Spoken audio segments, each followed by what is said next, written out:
Bem-vindo ao canal da Igreja da Missão Integral. Meu nome é Flávio e eu sou missionário da Igreja da Missão Integral aqui nos Estados Unidos. E hoje finalmente a gente conseguiu se reunir lá de fora, que não tá tão frio assim. Ah, então, essa semana, gente, eu moro do lado de um aeroporto. Eu já tentei de várias formas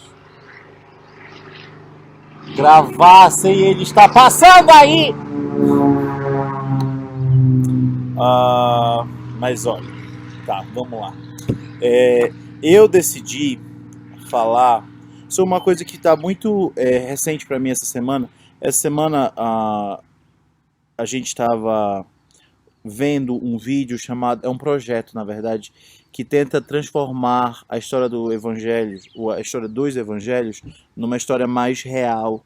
E eu estava vendo esse vídeo e uma coisa me chamou muita atenção, que é quando Jesus chama os filhos de Zebedeu. No vídeo, no filme, um dos filhos fala assim: mas pai, e o jantar? O que você vai falar para minha mãe?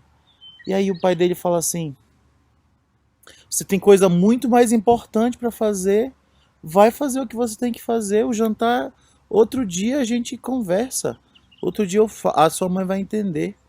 E aí me fez parar para pensar sobre esse momento que a gente vive e que talvez a gente fique só focado nesse momento, porque é uma situação diferente, porque é uma situação grandiosa, porque é uma situação complicada, difícil para várias famílias, e a gente veja só isso e a gente não consiga ver todo o resto de coisas que tem para a gente ver.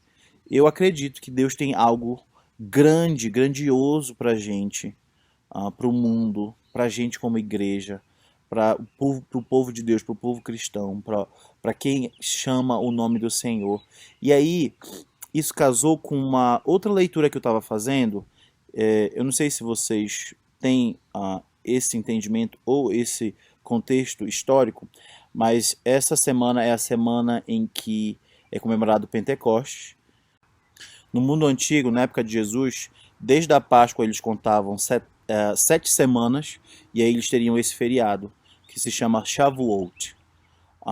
E então que é o nosso Pentecostes. E foi quando Moisés recebeu a lei e quando o Espírito Santo veio para nós. E deveria ou poderia ter muito mais significado para a gente se a gente entendesse melhor as Escrituras, se a gente lesse mais o que os discípulos e como Jesus viviam. E nessa época eles costumavam fazer uma peregrinação para o templo, e lá eles iam estudar a lei a noite toda. Jesus provavelmente fez isso durante toda a sua vida. E um livro marca muito esse feriado, que é o livro de Ruth, que é quando o entendimento é de que o livro da lei, a palavra de Deus mudou a vida de uma pessoa e aquilo se refletiu muito além daquela pessoa. Então, mais uma vez, eu vou fazer um pequeno resumo de um livro, mas isso não é para te encorajar a ver esse resumo e não ir ler. Eu quero que você que está ouvindo esse vídeo, que esse vídeo chegou em você, leia esse livro. São só 4 capítulos, é um livro muito fácil da gente ler, é uma narrativa bem curta e clara, dá para a gente entender, conseguir absorver muito conteúdo dele. Eu vou começar, é o livro de Ruth, são 4 capítulos, como eu já falei, e aí eu vou fazer capítulo por capítulo, e aí depois a gente faz a grande mensagem do livro e como isso falou na minha vida. Então tá, no capítulo 1, a gente vê esse personagem sendo desenvolvido aqui, o personagem de Noemi, né? Ela é a sogra de Ruth, que vai chegar ainda na história um pouquinho depois. Mas a Noemi é casada e o marido de Noemi e ela tem 2 filhos. E eles vivem em Israel na época dos juízes. Eu não sei se vocês se lembram, mas desde Josué começa o ciclo de juízes. E isso não foi um tempo muito bacana na história de Israel. foi um tempo de muita luta, porque Deus levantava um juiz, ele falava da lei para o povo, e o povo entendia e servia ao Senhor, mas daqui a pouco eles esqueciam, daqui a pouco eles não estavam seguindo mais a Deus, e aí o cativeiro vinha, os povos tinham poder sobre eles, os filisteus e outros povos que eles não derrotaram na época que eram para eles derrotarem, e essas pessoas davam prejuízo, tomavam cidades, tomavam colheitas, e era muito ruim para eles. Então a Bíblia está falando aqui para gente que nessa época era uma época de fome, e o marido de Noemi decide ir para Moab, para poder lá cultivar e lá escapar dessa fome. Em Moab, eles não tiveram o êxito que estavam planejando. Os filhos de Noemi casaram com duas moabitas. O marido dela morreu, infelizmente. Logo depois, os filhos também, no decorrer de 10 anos, morrem. E aí Noemi é deixada numa terra estranha, com duas mulheres estrangeiras para ela, sem condições de viver nessa cidade, sem condições de viver nesse país. Então Noemi decide voltar a Israel, e tecnicamente essas noras de Noemi são responsabilidade dela, então as noras teriam que acompanhá-la a Israel. A priori, elas vão com Noemi para Israel. O problema aqui é que Noemi sabe como vai ser difícil a vida delas sendo estrangeira e sendo viúva na terra de Israel. Então ela explica isso, e a primeira nora de Noemi, uma das noras de Noemi, na verdade, decide ficar na sua terra, que é a Orfa. Mas Ruth, e aqui que começa a aparecer, Ruth decide ir com Noemi. Ela diz assim: não, para onde você foi eu vou. O teu Deus vai ser o meu Deus, o teu povo vai ser o meu povo. E ela segue Noemi. E aí é nesse contexto que Noemi fala sobre a sua vida ser muito amarga, e por isso não era para chamar mais ela de Noemi, era para chamar de Mara. Esse é o capítulo 1. No segundo capítulo do livro, Noemi e Ruth estão conversando, e aí elas estão imaginando onde é que elas vão conseguir comida. Então Ruth toma a decisão de ir apanhar os restos num campo, e ela chega a esse campo e, coincidentemente, o dono do campo, o dono do plantio é um parente de Noemi. Ele fica admiradíssimo daquela nora moabita, estrangeira naquele país, ter seguido Noemi até aquele país e ela ser fiel a essa sogra. Ele ora por Noemi e abençoa ela. E ele mostra generosidade para ela. Ele está obedecendo um mandamento que é mostrar generosidade para o estrangeiro e, nesse caso, para a viúva. Depois disso, Ruth volta para casa, conversa com Noemi, e Noemi fica muito feliz dela ter encontrado uma pessoa da família dela. E ela explica para Ruth o que é o redentor da família, que é um parente que compraria as terras dela e desenvolveria um plantio ali para que a descendência dela não morresse, não fosse cortada da árvore genealógica de Israel. No capítulo 3, Ruth e Noemi elas estão planejando de como elas podem fazer Boaz entender a situação em que elas estão. Então, Noemi instrui o que Ruth tem que fazer, e Ruth segue à risca cada coisa cultural que Noemi ensina ela a fazer.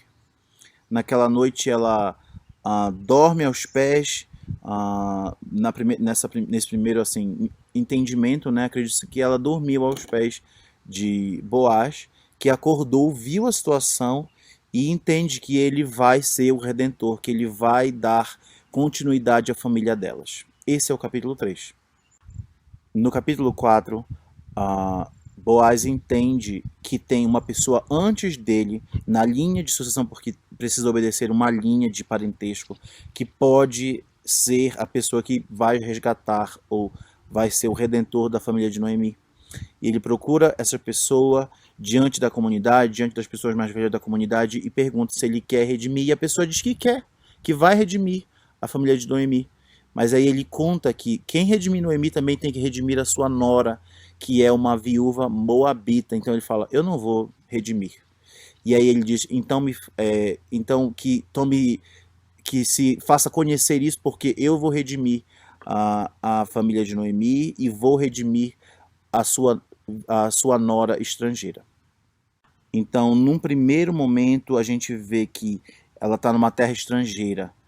Deus permitiu que eles fossem, ou eles tomaram a decisão de ir para uma terra estrangeira. É bom que aqui a gente entenda que, olha, esse é o povo que estava cativo numa outra terra e que lutou para estar naquela terra. E aí eles abandonaram isso, abandonaram essa terra para ir para uma terra estrangeira.